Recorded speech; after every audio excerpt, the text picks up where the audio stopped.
Yeah, my name is Christoph Schwarte. I'm a German lawyer. I qualified a long time ago, was registered at the bar for a little while, and then found a good job in the UN system, and ever since haven't really done anything else but international environmental law. And I'm now heading an organization called the Legal Response Initiative. We work with climate vulnerable countries in the climate negotiations.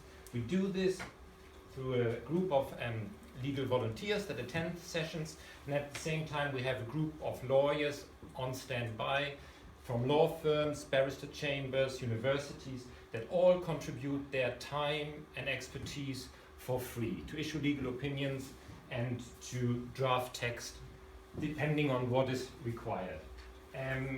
We do a lot of capacity building work, legal briefings, mentoring schemes. We try to bring young lawyers to the international conferences. And all our advice feeds into a publicly accessible database. You probably all remember the adoption of the Paris Agreement in 2015. In the lead up to that agreement, we, for instance, supported the least developed countries, the LDCs, and the African group of negotiators with over 300 hours of pro bono legal support and produced probably over 100 legal opinions. And this is some of the positive feedback we received. To date, unfortunately, this agreement has achieved very little for climate vulnerable groups and communities all over the world, those that have contributed nothing to the problem. And this may change. This may change now that the new agreement has entered into force much earlier than anticipated, if countries translate the promises they've made at the international level into meaningful and tangible action on the ground.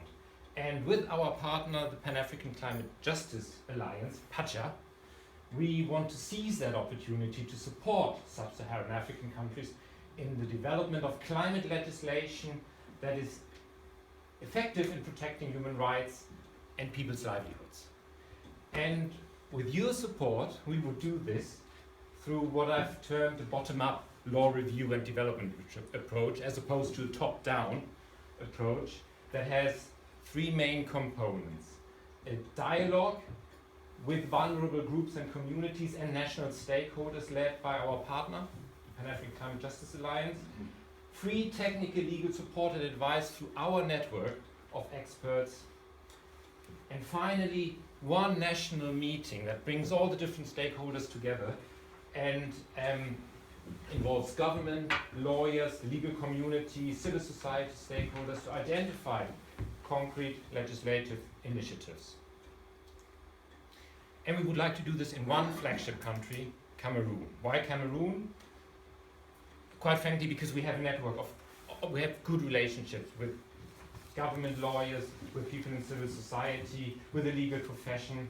But Cameroon is also one of these very diverse countries that I think demonstrates many of the climate change related problems that Africa faces. It's extremely vulnerable, and to give you just one example, in their communication under this new Paris Agreement, the government estimated that around 320,000 people are already exposed to climate change catastrophes. And it's probably a bit of a no-brainer, but farming, agriculture, for instance, is a real concern, and consequently food security. So with your support, we would trigger legislative initiatives to respond to climate change and protect the vulnerable from its adverse effects in Cameroon. We are lawyers, but we're not naive. I've worked in different African jurisdictions. I know that the law on the books can be irrelevant for the practice. But I think if you initiate a process that involves various stakeholders, is participatory right from the beginning, then all these stakeholders also feel a degree of ownership and make sure that the law on the books has a degree of implementation. I think if this works, then it's a globally replicable approach, and it'll feed into the work that we're doing with lots of other organizations on this, UNEP, UNDP, and others. And finally, it will help to make Article 5 of 7 of the Paris Agreement a reality, which says that adaptation action on climate change should follow a country-driven, gender-responsive, participatory, and fully transparent approach.